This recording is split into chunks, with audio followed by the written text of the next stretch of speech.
Welcome back. For this segment, we're going to talk about men in entertainment. And today we have an exciting guest. He is a writer, producer, screenwriter, and an animation guru. Help me welcome Mr. Dean Stefan.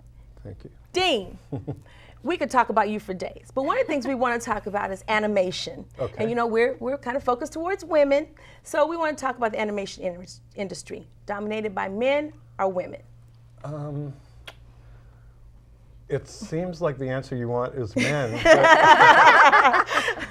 From my experience, most of my bosses have been women in animation at a certain executive level. I would say, you know, at the Warner Brothers, Sony, definitely at Disney.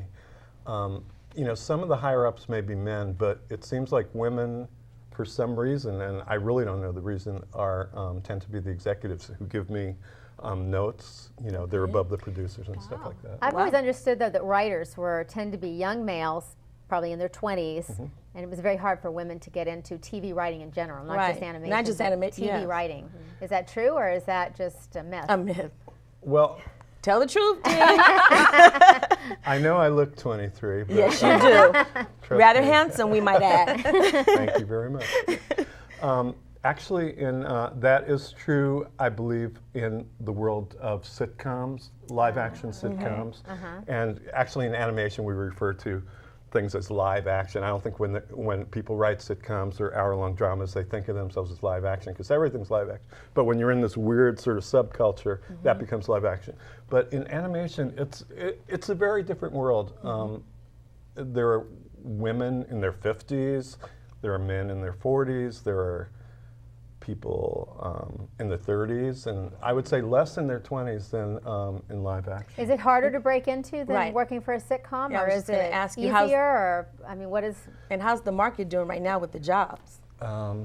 Well, like everything else in, you know, throughout the society, you know, we felt the pinch of it. I was on a Disney show that I was there for 3 years, and they just pulled the plug when we were in the middle of the 3rd season. And it's not like live action where, you know, you tell the actors to go home. Once you're into a season, you've got the scripts written, they're shipped overseas, there's animators drawing and stuff. So I knew at that point, this was the end of '88, that something was going on. And, you know, I found that to be true last year. It's a little better this year, but the jobs are good with, you know, there's a lot of cable outlets, there's a lot more international financing, whereas before it'd be Warner's, Disney, Sony. Now it's like, you know, Korea and Singapore are financing a British show that's using Canadian writers. So Dean, you and Michelle were actually talking about something interesting in the green room, so because I want to hear about this. Well, I was asking Dean because the Hub Network, it's a new children's network. It's going to be launching tomorrow. And I have a 21-month-old, so of course I'm in More with power to you. all the children's networks that can help give me some downtime when I need it. But I just wanted to know what your part was in that, what you did. You said you were writing for the Hub Network, or? Yeah, I wrote on a few of the series that are coming out. The way I understand it, and you know, you always only see your part of the world, but you know, I was writing for Action Adventure, so they have a new G.I. Joe series and a new Transformers. And what is the age group? I thought it said 6 to 11 for yeah, this well, network, I think the way, again, I'm not an expert on the Hub, but the way I think they're trying to break it down is a lot like Nickelodeon. In the morning, early morning, it's little kids. In the later afternoon, there's, you know, more action adventure for the boys, action.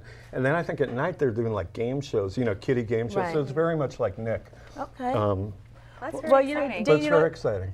That's really exciting because there's so much going on now with animation and TV writing and the Hub Network. Congratulations on being involved in that. And if you want to find out more information about animation or TV writing or Dean, you can log on to our website and then check out the Hub Network. We're going to take a quick break. Dean, thank you so very much for joining us and being a guest. You can come back anytime.